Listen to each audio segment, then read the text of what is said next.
Assalamualaikum warahmatullahi wabarakatuh. Apa kabar teman-teman? Mudah-mudahan sehat selalu dalam lindungan Allah Subhanahu wa taala. Jumpa lagi kita ke pembelajaran mingguan kita ya. Bagi yang baru datang di akun ini menyediakan pembelajaran bahasa Arab setiap Senin sampai Rabu. Senin jadwalnya Nahu, Selasa Shorof, dan Rabu malam hari ini kita akan belajar semantik ya. Mulai jam 19.30 tidak ada telat-telat. Jadi bagi teman-teman yang ingin komitmen belajar bahasa Arab untuk memahami Al-Qur'an, bukan untuk pintar ngomong Arab gitu ya. Boleh follow akun ini dan stay tune setiap Senin sampai Rabu 19.30 waktu Indonesia Barat. Jadi yang tengah dan timur silakan menyesuaikan. Oke teman-teman, malam hari ini ya seperti tema di atas kita akan membahas tentang benarkah ruh yang menghidupkan. Nah, konsekuensinya adalah kita akan membahas dulu ya apa itu ruh. Ya sehingga kita mendapat gambaran nanti ya menurut semantik ya dan penggunaan kata ruh itu sendiri dalam Al-Qur'an. Bagi teman-teman yang baru join, baru gabung ya mungkin tidak familiar dengan kata-kata semantik. Ya, semantik itu artinya adalah ilmu linguistik ya yang membahas tentang pencarian makna dari sebuah teks. Nah, itu semantik. Ya, kalau semiotika itu mencari makna dari sebuah tanda, ya, lebih umum. Kalau semantik, ya, mencari makna dari sebuah teks, ya, lebih khusus daripada semiotika. Oke, yang mana malam hari ini kita akan membahas tentang roh. Langsung saja kita mulai teman-teman ya, pembelajaran kita malam hari ini, biar tidak berlama-lama. Karena saya yakin teman-teman juga punya kegiatan lain. Saya akan ke samping ya sedikit biar teman-teman fokus melihat whiteboard. Oke? Oke, teman-teman sekalian. Pertama tentu kita akan mulai dulu dari keyakinan kita ya selama ini ya. Bagaimana sih sebetulnya pemahaman umat Islam ya terkait ruh? Oke, nah sekarang saya ingin mengonfirmasi kepada teman-teman. Jadi silakan teman-teman jawab ya. Silakan teman-teman jawab. Oke, sesuai dengan akidah umat Islam pada umumnya. Pertama teman-teman, pemahaman umat Islam tentang ruh adalah bahwasannya ruh adalah yang membuat hidup. Betul atau tidak teman-teman? Ruh adalah yang membuat hidup. Betul atau tidak teman-teman kira-kira? Ini saya harus menganalisis dulu nih tentang pemahaman umat Islam terkait ruh. Betul atau tidak? Selama ini kita menganggap ruhlah yang membuat kita hidup. Betul atau tidak? Ayo jawab teman-teman. Jawab rame-rame. Betul atau tidak? Ada yang jawab betul, ada yang jawab tidak ya. Ini sesuai dengan pemahaman umat Islam aja, betul atau tidak ruh yang membuat hidup. Ya. Oke, mayoritas orang menjawab betul. Ya, ada segelintir orang yang menjawab tidak. Jadi Anda hidup tidak ada ruh gitu ya. Atau ada ruh atau tak ada ruh, Anda hidup. Tidak, Allah yang membuat hidup. Nah, itu terlalu filosofis Anda. Gitu. Nah, saya hanya bertanya sederhana saja. Apakah keyakinan Anda mengatakan roh yang membuat hidup? Betul ya? Oke. Sekarang pertanyaan kedua, teman-teman. Ya. Pertanyaan kedua, sesuai keyakinan Anda saja, sesuai pengetahuan yang Anda alami saja, ya. Sesuai pengetahuan yang Anda tahu saja, ya. Betulkah orang mati ruhnya keluar? Betul atau tidak, teman-teman? Silakan jawab di kolom komentar rame-rame. Ya. Orang mati ruhnya keluar. Sesuai dengan akidah Anda, betul atau tidak? Betul, iya. Ada yang jawab tidak, ada yang jawab nggak tahu.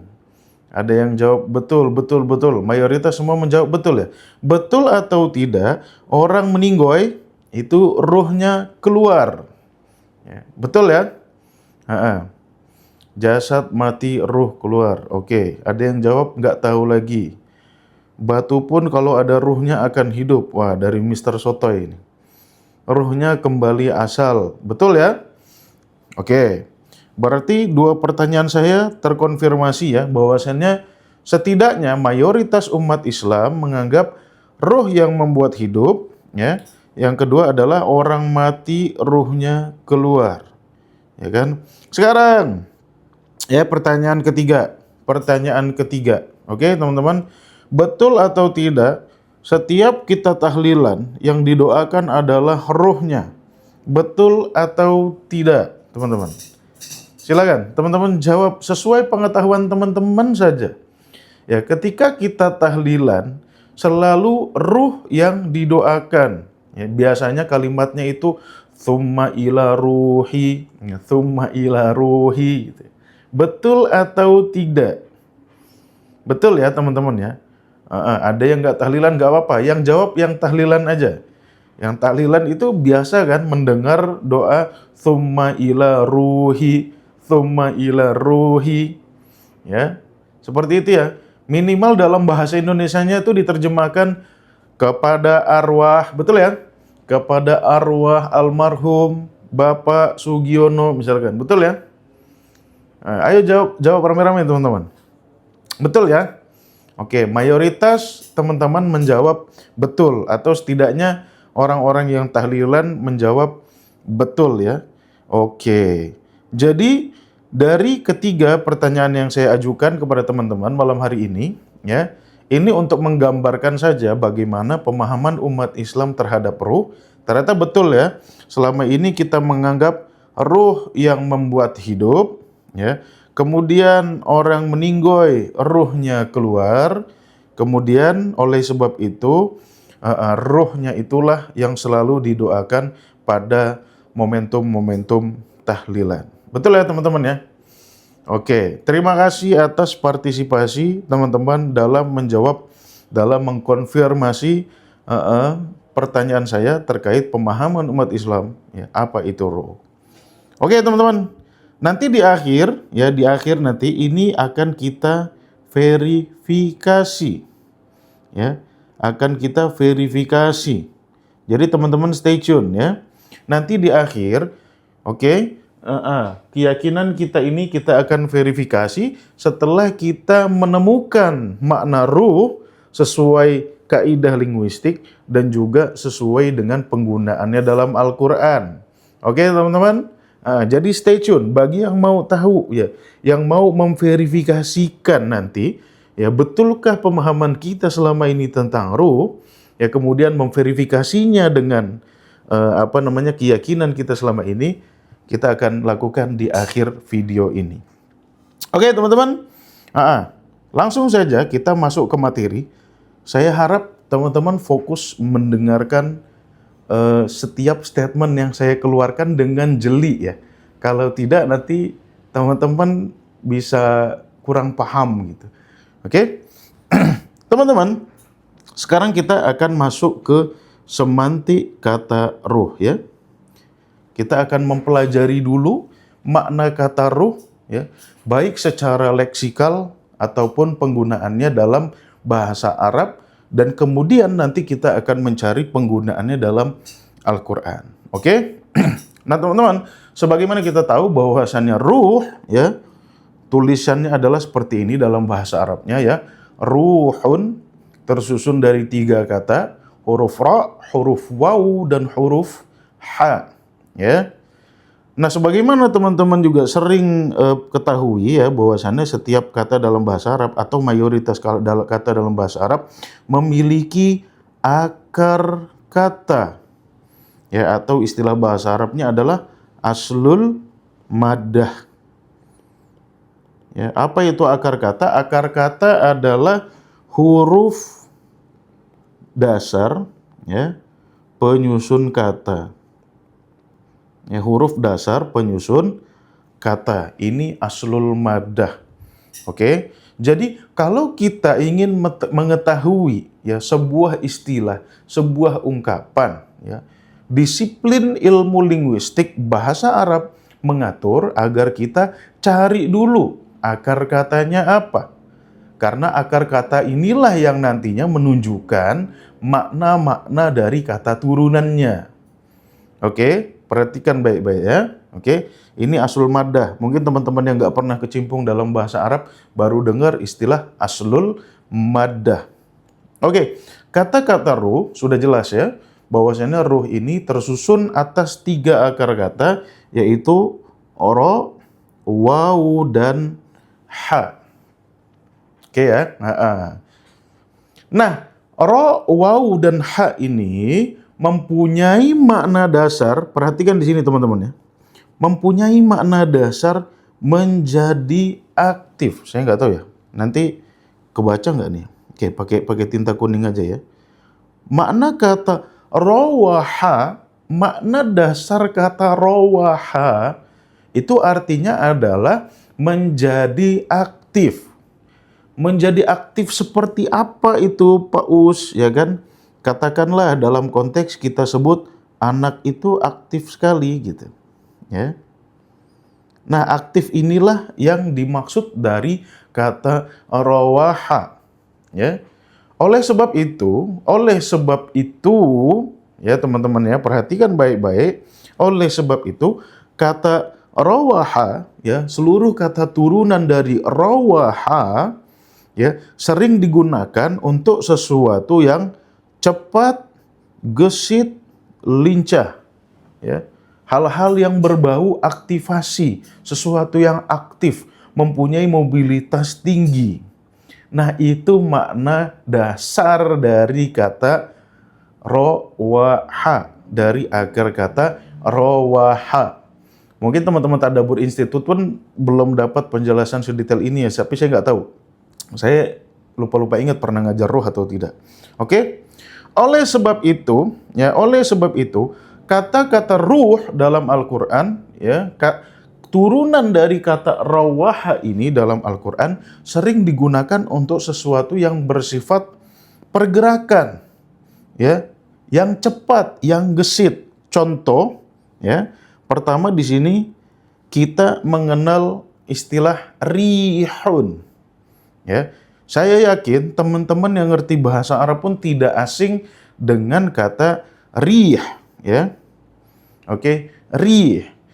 Nah, dalam Al-Qur'an, ya, dalam Al-Qur'an kata rih, ya, yang termasuk turunan kata dari rawaha itu digunakan untuk angin. Oke? Digunakan dalam makna angin. Contohnya firman Allah surat Adz-Dzariyat ayat 41 di mana Allah berfirman, wa fi 'adin, ya, idz arsalna 'alaihim ar-rih al-'aqim. Oke? Dan kepada kaum Ad ketika kami mengirim angin yang membinasakan. Nah, di sini kita lihat kata-kata rih, ya. Nah, kata-kata rih merupakan kata turunan dari ruh, ya, dari rawaha tadi, yang artinya adalah angin. Kenapa angin disebut rih? Nah, teman-teman lihat, disinilah ada korelasi makna, ya. Angin mempunyai kecepatan, gesit, dan lincah. Oke? Oleh sebab itu, angin pun digunakan kata rih dalam bahasa Arab. Oke? Ngerti ya teman-teman ya? Jadi, salah satu makna kata derivatifnya adalah rih yang bermakna angin yang sudah jelas memiliki relevansi makna dengan kata dasar. Oke? Ayo teman-teman, fokus ya. Kalau bisa sambil share-share, sambil tap-tap layar.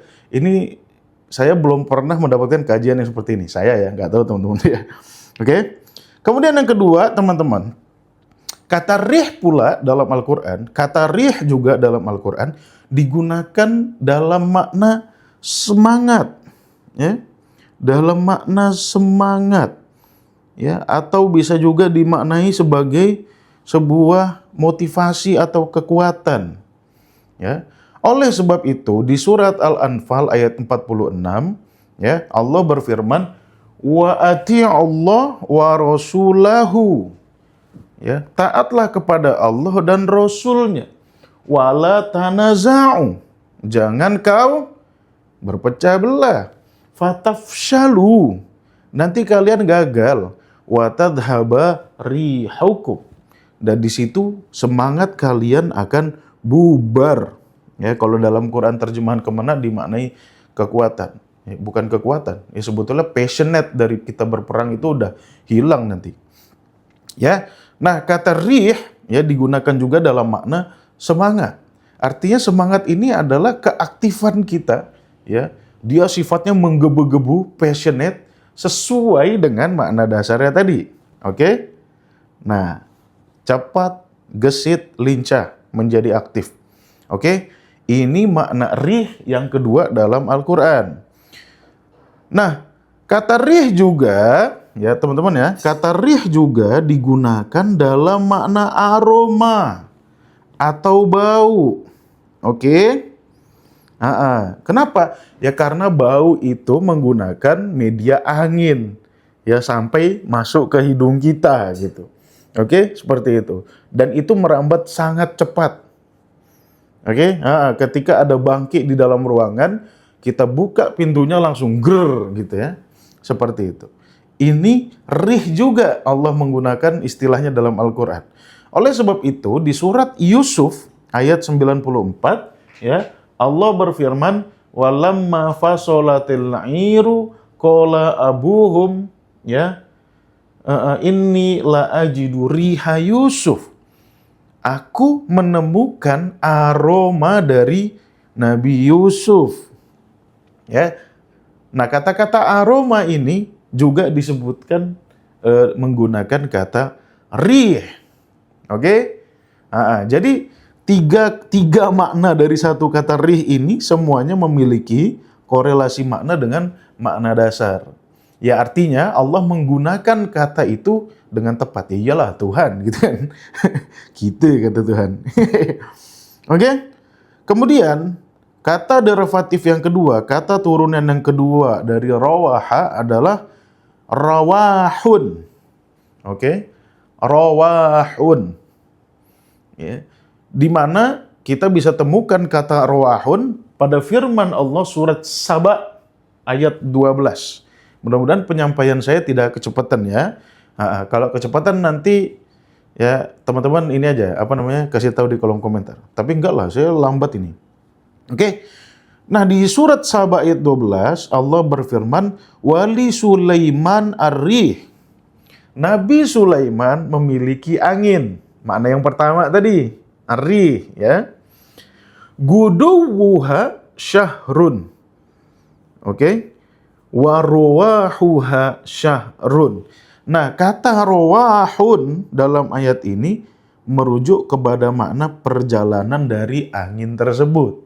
Jadi baik angin dan perjalanan angin itu menggunakan dua kata yang merujuk kepada akar kata yang sama, yaitu ruhun, rawaha. Ya. Nah, dalam bahasa Arab, kata-kata roha, ya ruhu, ini juga sering digunakan untuk beranjak pergi. Ya. Kalau teman-teman tahu ya, orang Arab tuh sering kalau nanya orang pergi itu, wen raweh gitu kan. Kemana lu pergi gitu. Nah, itu menggunakan kata ruh juga. Artinya ya, perjalanan ya ini merupakan pergerakan yang kita lakukan ya dengan keaktifan kita, dengan kecepatan kita, dengan kelincahan kita. Oleh sebab itu perjalanan juga menggunakan kata rawahun. Ya, kalau dalam ayat ini Allah spesifik menggunakannya sebagai perjalanan angin. Tentunya perjalanan angin itu cepat gitu ya. Oke, seperti itu ya teman-teman. Nah, kemudian kata derivatif lainnya ya. Kata derivatif lainnya adalah raihanun. Oke. Raihan. Nah, ini banyak nih orang Islam namanya raihan. Apa sih makna raihan? Ya raihan itu sebetulnya diambil dari kata rih tadi gitu ya. Artinya bau-bauan. Oke. Nah, bunga-bunga yang wangi disebut juga menggunakan kata raihan, salah satu turunan dari kata rihnya tadi. Ya, artinya ya kita dapat menghirup baunya bunga tanpa kita datangi atau dari jarak yang jauh misalkan, seperti itu. Oke. Nah, kemudian teman-teman, menariknya, tadi kan roh makna dasarnya adalah aktif ya, lincah, gesit, cepat gitu ya. Nah, dia memiliki makna tadad gitu. Memiliki makna tadad. Nah, ini bagi teman-teman yang belum tahu nih, tadad. Apa itu tadad ya? Tadad itu ya satu kata ya. Tadad itu satu kata memiliki dua makna yang saling berlawanan. Itu tadad. Jadi kalau satu kata itu maknanya misalkan A, maka tadadnya dia adalah minus A gitu. Oke? Dan ini dalam bahasa Arab banyak sekali. Ya, contoh sederhana kata abada. Ya. Atau vokal dasar deh, kita pakai vokal dasar ya. Vokal dasar abada ya, ini punya makna dua. Bisa digunakan dalam dua makna. Ya. Yang pertama dalam makna apa? Patuh ya. Seperti di ayat ya ayyuhan nasu'budu rabbakum. Nah, itu kita suruh patuh ya. Ada juga ya vokal dasar abada yang maknanya adalah tentang gitu. Bangkang gitu. Ada. Contohnya di surat apa tuh? In kana lirrahmani waladun fa ana awwalul abidin. Kita cari ayatnya ya. In kana lirrahmani waladun fa ana awwalul abidin. Nah, ini sering disalahartikan. Bukan sering, kemana pun salah ini. Nah, oke. Perhatikan ayat ini teman-teman. Oke. Allah kan jelas nggak punya anak. Oke. Ya. Kalau ada yang bilang Allah punya anak, oke. Nah, ini lihat ayat ini ya. Kul in kana lirrahmani walad. Kalau Tuhan punya anak, fa'ana, ya, katakan Muhammad, ya, kalau Tuhan punya anak, maka akulah yang menjadi awwalul abidin. Apa makna kata abidin di sini? Patuh. Ya bukan. Makna kata abidin di sini adalah akulah yang pertama kali menentangnya. Kenapa ya? Karena Tuhan nggak punya anak. Kalau Nabi yang pertama kali nyembahnya, ya nggak bisa. Udah orang Nasrani udah ratusan tahun nyembah. Ya, nyebut nama lagi. Ya, ini kata abada yang bermakna mengingkari. Nabilah yang pertama kali mengingkarinya. Gitu. Katakan Muhammad, aku yang pertama kali mengingkarinya. Tapi kalau teman-teman lihat terjemahan, ya. Kalau teman-teman lihat Quran terjemahan, pasti maknanya adalah memuliakannya. Coba buka aja Quran terjemahan. Ini surat apa nih? Az-Zukhruf ayat 81. Ya. Buka Quran terjemahan, mau versi Indonesia, mau versi Malaysia, mau versi Brunei, mau versi Saudi Arabia. Ya, Saudi Arabia kayaknya nggak ada terjemahannya. Pasti dimaknai, akulah yang pertama kali menyembahnya. Padahal bukan. Maksud Tuhan tuh, akulah yang pertama kali mematuhinya, membangkangnya, mengingkarinya, gitu. Bukan patuh, Tuhan gak punya anak kok. Oke? Nah, itulah konsep tadad yang seringkali menyamarkan pemahaman kita dalam memahami ayat. Oke? Nah, rawaha itu punya tadad juga, gitu. Ya. Apa tadadnya? Kalau rawaha itu artinya aktif, cepat, ya, lincah, ya, gesit, ya. Tadadnya apa? Nih, istirahah. Gak usah saya jelaskan maknanya karena teman-teman udah tahu. Apa makna istirahah, teman-teman? Memuliakan kan diterjemahan kan? Iya. Nah, sekarang saya tanya teman-teman. Istirahatun itu bahasa Arab, bahasa Indonesianya apa? Coba jawab di kolom komentar. Istirahatun. Bahasa Indonesianya apa? Istirahat. Ya. Rehat, istirahat gitu. Oke. Kalau ruh yang tadi artinya aktif, nah ini tadadnya. Ya, artinya diem, istirahat gitu loh. Iya. Yang tadinya gesit jadi ya tenang dulu gitu. Oke, ini tadad ya. Ilmu baru bagi teman-teman yang mungkin belum tahu tadad ya, yaitu salah satu kaidah linguistik dalam bahasa Arab di mana satu akar kata bisa memiliki dua makna yang saling berlawanan. Oke, yang satu A, yang satu minus A gitu. Oke. Nah, ruh tadi punya tadad juga yang disebut dengan istirahah atau rohatun. Ya. Ya, rohatun. Ya, bisa juga kita sebut rohatun. Artinya apa? Ya kebalikan dari aktif tadi. Ya istirahat kan kita tenang, diam gitu ya. Seperti itu. Oke, itu makna dasar dari rowaha. Oke, paham teman-teman di sini? Sampai sini paham teman-teman? Ya, semantik kata ruh paham atau tidak? Coba jawab di kolom komentar. Paham nggak? Paham atau tidak? Sampai sini dulu, sampai sini dulu. Paham atau tidak? Tolong jawab di kolom komentar nih. Saya harus pastikan teman-teman paham atau tidak. Paham ya teman-teman ya? Paham ya? Diulang sekilas. Oke, saya ulang cepat. Ya. Dalam Al-Qur'an, dalam bahasa Arab, kata ruh berasal dari vokal dasar rawaha yang artinya adalah menjadi aktif, sering digunakan ya dalam makna cepat, gesit dan lincah. Oke, oleh sebab itu kata rih menggunakan kata ruh diturunkan menjadi kata rih yang maknanya bisa angin, bisa semangat, bisa aroma, sesuatu yang merambat cepat gitu ya. Kemudian dalam kata lainnya adalah rawah yang berartinya adalah perjalanan angin. Ya, kemudian raihan ada juga dalam Al-Qur'an yang artinya bunga-bunga yang wangi. Ya, kemudian dalam konsep tadad ya rowaha juga punya tadad yang istirahat atau rohat yang mananya adalah kebalikan dari aktif tadi ya, artinya tidak aktif, rehat, tenang gitu ya. Seperti itu. Oke, sudah saya ulang ya. Teman-teman kalau mau screenshot nanti di akhir aja ya teman-teman screenshot ya. Oke.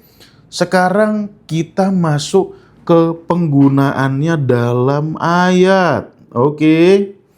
Kita belum tahu nih makna spesifik dari ruh apa. Oke. Kita masuk dulu kepada penggunaan kata ruh dalam ayat. Oke. Allah ini menggunakan kata ini sesuai dengan makna dasarnya atau tidak? Oke. Atau kenapa Allah menggunakan kata ini untuk mewakili makna itu gitu ya. Oke, teman-teman. Ayat pertama yang akan saya kutip adalah surat Asy-Syu'ara ayat 193.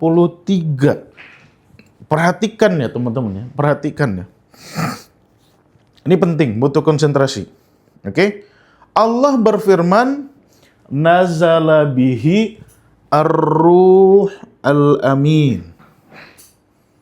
Nazala bihi ar-ruh al-amin. Oke? Kita tahu bahwasannya ya, nazala bihi di sini hi itu merujuk kepada Al-Qur'an ya, atau wahyu Allah gitu ya. Ya. Wahyu Allah ini diturunkan kepada Nabi Muhammad melalui perantara malaikat Jibril. Oke. Nah, Jibril dalam ayat ini disebut sebagai Ar-Ruh Al-Amin. Oke ya. Jibril dalam ayat ini disebut sebagai Ar-Ruh Al-Amin. Ya, ruh yang dapat dipercaya. Oke. Tugasnya Jibril adalah menyampaikan wahyu, yaitu aktivitas yang tentu memerlukan intelektualitas, ya, memerlukan kesadaran. Oke. Oleh sebab itu, Jibril disebut sebagai Ar-Ruh Al-Amin. Oke, itu dulu. Itu yang pertama. Ya. Kemudian yang kedua, ruh juga digunakan untuk Al-Quran itu sendiri, teman-teman. Oke? Ruh juga digunakan untuk Al-Quran itu sendiri. Di dalam surat Asy-Syura ayat 52, ya, Allah berfirman, wa kadzalika auhayna, ya, dan juga kami mewahyukan kepadamu, ya, ruhan. Jadi yang kami wahyukan kepada Nabi Muhammad itu adalah ruh min amrina, dengan perintah kami atau dari perintah kami. Oke? Nah, jadi Alkitab, ya, atau wahyu itu disebut juga sebagai ruh. Oke? Nah, kenapa Jibril disebut ruh? Kenapa Quran disebut ruh? Nanti di akhir kita bahas. Oke? Nah, keep in mind ya. Jibril disebut ruh, ya. Al-Quran disebut ruh. Oke. Yang terakhir, penggunaan dalam ayat yang ketiga, teman-teman pasti sudah tahu bahwasannya Nabi Isa merupakan nabi yang dari bayi, ya, pada usia dia dalam buayan, bisa berbicara layaknya orang dewasa. Oke, sekarang kita lihat bagaimana Al-Quran mengisahkan peristiwa itu. Oke, dalam surat Al-Maidah ayat 110, Allah berfirman, "Idz qala Allah ya Isa ibni Maryam." Ketika Allah berkata, "Wahai Isa bin Maryam, udzkur ni'mati 'alaika." Ingatlah nikmatku kepadamu. Oke? Wa 'ala walidatika, dan kepada ibumu. Oke? Nah, perhatikan redaksi ini. Idz ayyatuka biruhil kudus. Ketika aku membantumu atau memperkuatmu, ya, dengan apa? Dengan Ruhil Kudus. Oke? Ketika aku memperkuat kau dengan Ruhil Kudus, ya, resultantenya apa? Tukalliman nasa fil mahdi wa kahla. Sehingga kau bisa berbicara dalam buayan layaknya orang dewasa. Oke?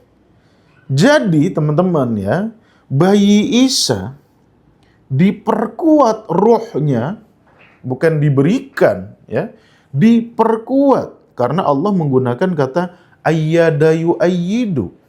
Oke? Diperkuat ruhnya sehingga apa? Sehingga dia bisa berbicara layaknya orang dewasa ketika masih dalam buayan. Oke? Nah, perhatikan ya. Hubungan ruh dengan Nabi Isa yang bisa berbicara layaknya orang dewasa di usia masih, ya mungkin bukan balita lagi, baduta gitu ya, bayi di bawah 2 tahun. Ya, karena masih ditimang gitu kan. Oke. Nah, dari ketiga ayat ini teman-teman, ya. Pertama, Jibril disebut Ruhul Amin. Kedua, ya, Alkitab disebut ruh atau Al-Quran disebut ruh. Yang ketiga, Nabi Isa bisa berbicara layaknya orang dewasa karena ruhnya diperkuat. Oke, ya. Ya. Rangkuman kita, Jibril ruh, ya, wahyu ruh, bayi Isa diperkuat ruhnya, ya. Maka kita dapat mengambil kesimpulan bahwa ruh, oke, ini kesimpulannya nih teman-teman. Ya, ruh adalah potensi kesadaran dalam diri manusia sehingga mampu memiliki intelektualitas, spiritualitas, dan moralitas. Lihat, malaikat Jibril disebut ruh karena cerdas, bisa menyampaikan wahyu. Quran disebut ruh karena dapat mengaktifasi kesadaran kita. Nabi Isa diperkuat ruhnya, ya, potensi kesadarannya berkembang. Maka bisa ngomong layaknya orang dewasa ketika masih dalam buaya. Itulah makna ruh. Ya, sesuai dengan makna dasarnya menjadi aktif. Ya. Inilah makna ruh yang dimaksud dalam Al-Quran. Jadi ruh adalah potensi kesadaran. Potensi. Ya, bukan langsung sadar ujuk-ujuk, enggak. Potensi kesadaran. Yang berkembang sesuai dengan ya stimulan-stimulan yang manusia dapat. Sehingga manusia memiliki intelektualitas, ya, punya intelektual, ya, bangok nggak punya, kecoa nggak punya intelektualitas, ya, ini cuma manusia yang punya ini, gitu. Oke, kita juga memiliki spiritualitas, ya, mengenal siapa itu Tuhan. Terlepas dari konsep ketuhanan kita benar atau tidak, ya. Tapi dari manusia primitif, ya, itu sudah mengenal adanya spirit, adanya kekuatan di luar dirinya. Ya, itu kenal, gitu. Ya, kecoa nggak punya kesadaran spiritual, nggak punya kecoa. Ya, bangok nggak punya kesadaran spiritual. Ya, bahkan yang terdekat sama kita, ya, monyet misalkan, nggak punya kesadaran spiritual. Ya, makanya monyet nggak kenal Tuhan. Oke, dan kita juga punya kesadaran moralitas. Ya, yang hidupnya punya moral cuma kita, gitu kan. Kita berhubungan seksual ya malu kalau di depan umum, gitu kan. Kalau anjing bodo amat, gitu kan. Mau di depan umum hajar-hajar aja, gitu kan. Kalau kucing ya bodo amat, mau diliatin satu gerombolan manusia juga bodo amat, hajar-hajar aja, gitu. Ya kan, kita kalau mau makanan orang ya kita beli, kalau enggak kita izin, kita minta. Kucing mana pernah izin, kita goreng ikan, ya baru matang langsung disikat sama dia. Nah, cuma manusia ini yang punyai potensi kesadaran ini, intelektualitas, spiritualitas, moralitas. Itulah makna ruh. Ya. Oleh sebab itu, oke, di surat Shad ayat 72, Allah berfirman, fa idza sawaituhu. Ya, ayat ini merupakan lanjutan dari ayat sebelumnya. Idz qala rabbuka lil malaikati inni khaliqun basyaron min tin. Aku menciptakan bashar, manusia, dari tanah basah.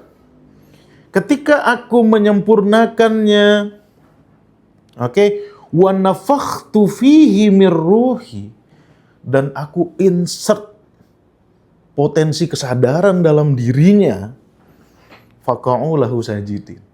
Maka kau jangan anggap mereka itu seperti binatang yang lainnya. Nah, ini kata Tuhan, ya. Nah, potensi ini jelas bersumber dari Allah. Ya. Dinafakh sama Allah. Min ruhi, dari potensi kesadaran aku. Oke? Inilah makna ruh. Nah, pertanyaan penting, ya, yang saya jadikan juga sebagai hint, ya, agar teman-teman mau berpikir. Emang ada fase di mana manusia belum memiliki ruh? Ya ada. Emang ada fase manusia di mana mereka belum punya kesadaran intelektualitas, spiritualitas, dan moralitas? Ya ada. Manusia apa itu? Nah, untuk menjawab ini silakan teman-teman merujuk ke TikTok saya, oke? Saya udah jabarkan, oke? Nah, jadi teman-teman, ya, ruh itu adalah sesuatu yang membuat kita mempunyai potensi kesadaran, bukan yang membuat kita hidup. Oke? Nah, sekarang kita verifikasi akidah, kita koreksi pemahaman kita, oke? Selama ini kita menganggap ruh yang membuat kita hidup. Ayo cari aja di Quran, gitu. Benarkah ruh yang membuat hidup? Oke? Cari aja di Quran. Gampangnya kan gitu kan? Nah, di surat Al-Anbiya ayat 30 Allah berfirman, "Wa ja'alna minal ma' kulla syai'in hayy. Yang membuat sesuatu menjadi hidup adalah air. Oke? Benda mati ya bisa menjadi hidup itu karena ada air gitu. Manusia dari tanah gitu. Ya makanya manusia itu bukan hanya dari tanah kering. Allah bilangnya tin. Tin itu artinya tanah basah, tanah liat, bukan tanah kering. Yang namanya basah pasti ada airnya. Ya. Oke? Nah sekarang kalau kita masih ngotot lagi. Enggak, yang menghidupkan tuh tetap ruh. Oke, sekarang lihat.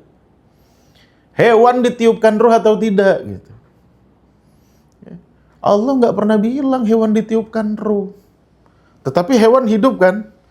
Bagaimana mereka hidup? Nah itu lihat di surat An-Nur ayat 45. Ya.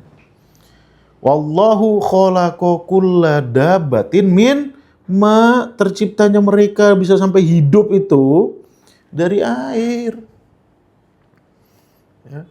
Dan ini kalau kita ngomong ke ahli-ahli biologi, ya mereka ya percaya karena sinkron sama pengetahuan mereka. Ya kan? Planet yang nggak ada airnya, nggak mungkin ada kehidupan. Nggak mungkin. Gitu. Tapi tidak berlaku sebaliknya loh ya. Planet yang ada airnya belum tentu ada kehidupan. Oke, paham ini silogisme nih ya. Tetapi planet yang ada kehidupannya pasti ada air. Gitu. Ya. Bumi ada kehidupan, pasti ada air, bukan ada lagi turah-turah di bumi. Ya. Nah ini kan sesuai sama firman Allah. Semua yang hidup tuh dari air, ya. Tumbuhan dari air, hewan, dabah dari air, manusia dari tin, tanah basah, ya ada airnya juga. Ya, dalam perkembangannya, ya nutfah, mani, apa tuh namanya? Kalau bukan air, ya air-air lagi gitu loh. Ya, jadi selama ini kalau kita menganggap ruh yang menghidupkan, loh hewan nggak punya ruh, hidup-hidup aja. Tumbuhan nggak punya ruh, hidup. Ya, mana? Coba cari ayat di mana Allah meniupkan roh buat hewan. Gak ada. Allah meniupkan roh buat tumbuhan. Gak ada. Satu-satunya firman Allah tuh ini yang ditiupkan roh itu namanya bashar. Bashar, the only one. Makanya cuma bashar, cuma si Homo sapiens ini, ya. Cuma si Homo sapiens ini yang punya intelektualitas, punya spiritualitas, punya moralitas. Yang lain gak ada. Ya. Dan kita satu-satunya spesies dalam genus kita, dalam marga kita. Ya. Yang lain kan udah punah gitu. Oke, makanya kita dibilang khalifah. Nanti minggu depan saya udah rencanakan untuk goib gitu. Nanti khalifah kita cari. Kita kayaknya belum pernah bahas khalifah. Oh, udah pernah tapi di live pagi saya. Nanti kapan-kapan kita bahas khalifah deh. Oke, jadi nggak benar klaim kita yang mengatakan ruh itu yang menghidupkan gitu loh. Kehidupan itu bermula dari air, cetah jadi kehidupan gitu loh. Ya. Tidak semua kehidupan punya ruh gitu. Yang punya ruh, informasi Al-Quran, ya bashar. Oke? Sekarang kedua, orang meninggoy, yang wafat apanya?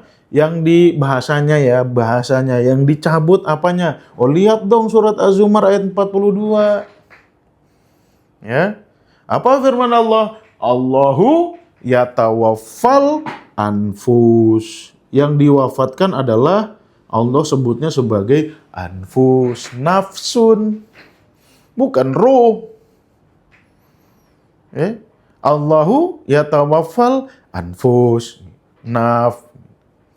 Jadi kalau mau tahlilan tuh bukan summa ila ruh, summa ila nafs gitu. Ya, bukan summa ila ruh gitu. Summa ila ruhi abaina wa ajdadina, bukan summa ila anfusi abaina wa ajdadina gitu. Ya ini kata Allah nih, yang diwafatkan adalah nafs. Ya, ketika matinya, kalau belum mati ketika tidurnya nafs bisa keluar, ya. Fayumsikul lati qada 'alaihal maut, udah koma ya. Wa yursilul ukhra ila ajalin musamma. Ya sampai tua, nggak mungkin manusia hidup terus gitu. Nah, jadi orang yang meninggoy, ya, yang dicabut bukan ruhnya, nafsnya. Nah, apa itu naf? Nantilah pertemuan selanjutnya. Oke? Nah, jadi keyakinan kita selama ini tidak Qur'ani, tidak sejalan dengan istilah-istilah yang Allah gunakan dalam Al-Qur'an. Ya, kita nganggap yang bikin hidup roh bukan. Nah, yang bikin hidup itu air. Kita menganggap orang yang meninggal yang dicabut ruhnya, bukan.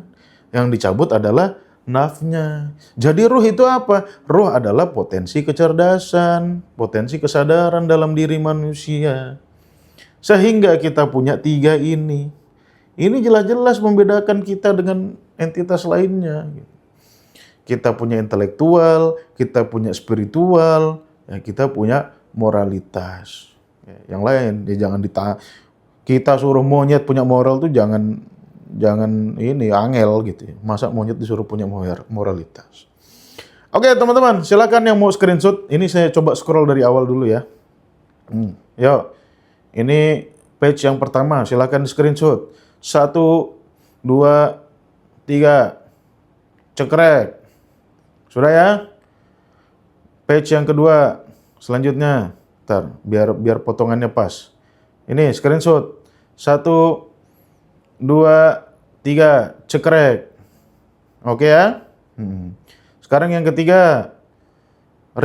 Sampai sini deh. 1 2 3, cekrek. Selanjutnya, ya, makna aroma aja nih. 1 2 3, cekrek. Oke. Selanjutnya rawah, ya. 1 2 3, cekrek. Selanjutnya raihan sama istirahat langsung.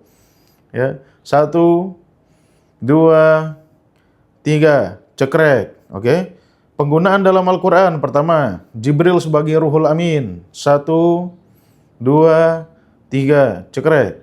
Kedua, Quran sebagai ruh. 1 2 3, cekrek. Yang ketiga, ya, Nabi Isa diperkuat ruhnya sehingga bisa berbicara layaknya orang dewasa. 1 2 3, cekrek. Rangkumannya teman-teman, silakan. Atau rangkumannya ini nggak perlu lah, ini aja nih. 1 2 3, cekrek. Oke ya. Selanjutnya, nah ini pertanyaan penting. 1 2 3, cekrek. Selanjutnya, koreksi pemahaman kita. Ya. 1 2 3, cekrek. Terakhir. Orang meninggal yang wafat bukan rohnya, tapi nafsnya. 1 2 3, cekrek. Oke. Sekian, next kita bahas tentang gaib. Setuju nggak? Setuju nggak teman-teman? Next kita bahas tentang gaib. Setuju atau tidak teman-teman? Setuju atau tidak? Next kita bahas goib. Apa itu goib? Setuju nggak teman-teman? Wah, ada Kang Abu Umar loh. Setuju nggak teman-teman? Setuju ya? Setuju ya? Pertanyaan penting.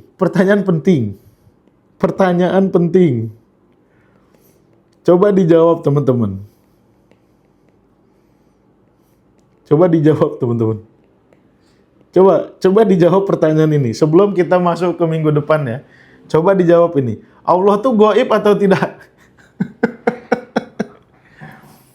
Coba teman-teman, dijawab dulu. Sebelum minggu depan kita bahas gaib, Allah itu gaib atau tidak, teman-teman?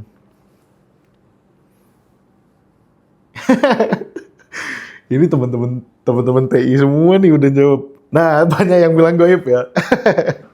Ada yang bilang gaib ya. Oke. Nah, kebanyakan bilang gaib ya. Ayo, coba jawab dong. Allah itu goib atau tidak? Ayo, sebelum minggu depan kita akan bahas goib. Ya. Oke, masih banyak yang jawab Allah itu goib ya. Oke. Oke, insya Allah ya teman-teman, minggu depan kita akan bahas tentang goib. Sekian pembahasan kita teman-teman sekalian. Terima kasih yang sudah menyimak dari awal ya. Inilah pembelajaran semantik gitu loh. Jadi kalau kita membahas istilah-istilah Al-Quran merujuk kepada kaidah dasar bahasa Arab, penggunaannya dalam Al-Quran, maknanya itu sangat jelas teman-teman. Ya, kayak tadi ruh, itu jelas banget maknanya gitu. Ya, kalau kita mau merujuk ke mana dasarnya, artinya kan sebuah keaktifan tadi ya kan. Nah setelah ditiupkan ruh, aktivasi kecerdasan kita, aktivasi intelektualitas kita, spiritualitas kita, moralitas kita. Sebelumnya kita nggak punya itu gitu. Makanya malaikat ngomong, ya kan? Inni ja'ilun fil ardi khalifah, qalu ataj'alu fiha may yufsidu fiha wa yasfikud dima. Malaikat komplain. Kok yang gini diteruskan, biar punah aja dong gitu kan kata malaikat. Oh enggak kata Tuhan. Inni a'lamu ma la ta'lamun. Aku tahu apa yang kamu nggak tahu.